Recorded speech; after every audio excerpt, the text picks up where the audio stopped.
архийг эдийн дээж гэдэг хандлагаар ханддаг. Баяраар архи байх хэвээр. Төрсөн өдөр ингээд уух хэвээр тий. Одоо юу гэдэг ямар нэгэн тэмдэглэх өдрүүдэд энийг хэрэглэх ёстой гэсэн энэ багаас мань айхтар ингээд заагаад үгээр хэлээ сургаагүй ч гэсэн надад тийм хандлагыг ингээд суушилсан байж байгаа байхгүй. Итэл спорт буюу архийг бид нар сэтгэс нөлөөт мансруулах төрлийн бодис гэдэг талаас нь хараасаа. Сэтгэс нөлөөт мансруулах төрлийн бодис хэрэгэлдэг хүн гэд хэлчихэр хүнд аягүй юу тусна үстэй тий. Амар хүнд тий. Зарим хүмүүс чинь жоохон ингээд ууралдаа штэ. Чи одоо намайг юу гэдэг юм аа ингээл тий. Тэгэхээр яг энэ талаас нь харчих юм бол хүмүүсийн ахинд хандах хандлага өөрчлөгдчих юм бол асуудал бол арай өөрөөр шийдэгдэнэ. Сэтгэл эмчилгээч арай хөнгөн тий. Үр дүнтэй явагдана. Өвчтөө орж ирэл бид нар нөгөө өөдөөс нь тий айцтай төгшүүртэй болж гин үү? Хар аяанда юунаас яагаад байгааг нь мэддэггүй тань төгшүүр байна уу тий? Хажууд нэг жоохон дуурахад та бондос хийлж очиж гинүү гэл ингээл асуухаар та яаж мэдсэн юм бэ тий? Яг тэд нар чи илрээд байгаа штэ гэл тий.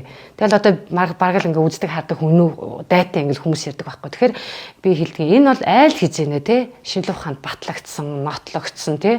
Юусе бид нар одоо яг Монгол байгаа болон дэлхийн бүх донтолтын эмч нар энэ өвчин бол хаашинч гаргахгүй болцсон ийм өвчин байхгүй юу? Яавал идэгхийн тий яавал засал сайжрын илэрхийн гэдэг нь одоо шинжлэх ухаанаар ингээд сүүлийн жилүүдэд маш ингээд нотлохоотой баримттай тэр дундаа бүр нөгөө тархины үйл ажиллагааны төвшөнд ингээд нарийн бүр ингээд мэдрэлийн эсийн төвшөнд ингээд судлагдаад батлагдаад ингээд нотлогдсон ийм шинжлэх ухаан учраас хамгийн нэн төрөнд ерөөсөө мэрэгжлийн эмчид хандах нь хамгийн зүйтэй асуудал. Энэ архитруулаад хэрэглээд байгаа зүйл чинь энэ бол өвчин юм шиг гэдгийг арга гэрийнхэнд нэг нэмэрт ойлгох хэрэгтэй. Тэгвэл чиний амруу чи ямар цутгаад байгаа юм уу тий? Чи өөрөө дуртаад гарч угаад байгаа штэ гэдэг нэг иймэрхүү үгнүүд энэ өвчнг амар сэтрээдэг байхгүй юу? Тэгтэл яахааргүй нөгөө өвчтөн маань тухайн нөгөө хараат байдалд орсон архигаа хүний бие тархины хувьд, мэдрэл сэтгэл зүйн хувьд, биеийн хувьд нэхэж эхэлнэ. Тэр нэх хүч нь болохоор 3 янз байдаг. Бага зэргийн хүчээр нэхэн, дунд зэргийн хүчээр нэхэн, нэлийн хүчтэй нэхэн гэд. Энэ маань ерөөхдөө архин донд хүчний 1 2 3 дугаар шатаар тайлбарлагддаг. Бага зэргийн хүчээр нэхэн гэдэг маань одоо юу гэдэм байгаа. Ямар нэгэн хэрэглэмээр дур хүрсэл үүсээд ирэнгүүт тухайн хүн хэрэглэхийн тулд ямар нэгэн шалтгаан гаргана. Тэр нь хамгийн гол нь яль халахгүй шалтгаан. Яг л нөгөө нэг хамт олнороо тий баяр болж байна.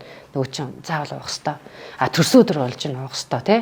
Найзын төрсөн өдрөөр ирээд заавал уух хэвээр ч юм уу. Ийм баг зэргийн ийм яль халахгүй шалтгаануудыг гаргаж ууждаг.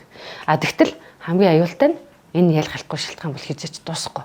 Энэ архины асуудалтай хүн хамгийн гол нөгөө ар гэрийнх нь өөрсдөө нөгөө архины асуудалтай гэдгийг хөлөөн жишрөөгүй мэдэхгүй тий мэдлгүйгээсээ болоод нөгөө 1-р үе шатнд байсан бол 2-р үе шат руу 2-р үе шатнд байсан бол 3-р үе шат руу тий нөгөө тархинд эргэшгүй өөрчлөлтүүд орсон төрхүүлд эргэшгүй өөрчлөлтүүд орсон тий ийм болсон хойно нь ар гэрийнх нь ч юм уу өвчтөн өөрөө ирж байгаа учраас энэ өвчин мань өөрөө нөгөө архишаад даамжрах явцтай гэж үздэг учраас хүнд ерөнхийдөө хүндэрсэн байдалтай тийм ийм хүмүүс л ихэнх нь ерөнхийдөө ирдэг. Тухайн хүнийг архин дондох өвчтөй өвдсөн байгаа бол онцлоод яг энэ байдалтайгаа удаан үргэлжлээд авах юм бол ямар эрсдлүүд хүлээж байгаа гэдгийг бид нар аягүй сайн таниулж ойлгох хэрэгтэй. Яа харахгүй тухайн хүн яг одоо би ингээд асуудалтай байна. Би эмчилгээнд ормоор байна гэсэн тэр шин сэтгэл тийм ээ. Тэр өөрийн сайн дурын хүсэл илэрсэн цагаас эхлүүлээд эмчилгээ явж эхэлж байгааг л бид нар одоо эмчилгээнд орж байна гэж үздэг. Тэгвэл зарим нэг хүмүүс нь зөвхөн хорлого тайлчаал нөгөө өгөөсглээсээ болоо тийм нэг хорлого тайлах эмчилгээ хичээл гаргаад ддаг. Тэгэл уучаал ирээл дахиад нэг хорлого тайлах эмчилгээ гаргаад ддаг тийм. Тэгээ нөгөө эмчтэр ингээд зөвлөөл хилээл яриад хахад нэгэнд өгөөсгэлтэй очиж өөртөө хаалт үсгэж чинь. Тэг хизээж нөгөө нэг гадны нөгөө сэтгэл зүйч юм болон сэтгэл засалж эмч нарын үг яриа тэр хүн рүүсээ нэвтэрдэг. Тэгэхээр өвчтөн эмч тэгээд гэр бүл дээрээ ингээд эмчлэгдэхтэй багийн системээр эмчлэгдэх хэвээр юм өвчин байдаг. Уухгүй нөгөө эрмисийн буюу амжилт байдлыг удаан бид нар бариад ирэх юм бол тухайн хүний нөгөө эрүүл амьдралын хэм маяг оруулснаар нөгөө амьдралын чанарууд өөрчлөгдөд ирэхээр давхар нөгөө ар гэрийн хүмүүс яах нь өө эн чи идэж байгаа юм байна те гээд давхар ингээд гэр бүлээр нэмжилж идэг. Тийм тохиолдлууд манайд бол маш их байгаа. Тэгээд хамгийн гол нь энд бол төсвөр төвчээр шаардлагатай шүү.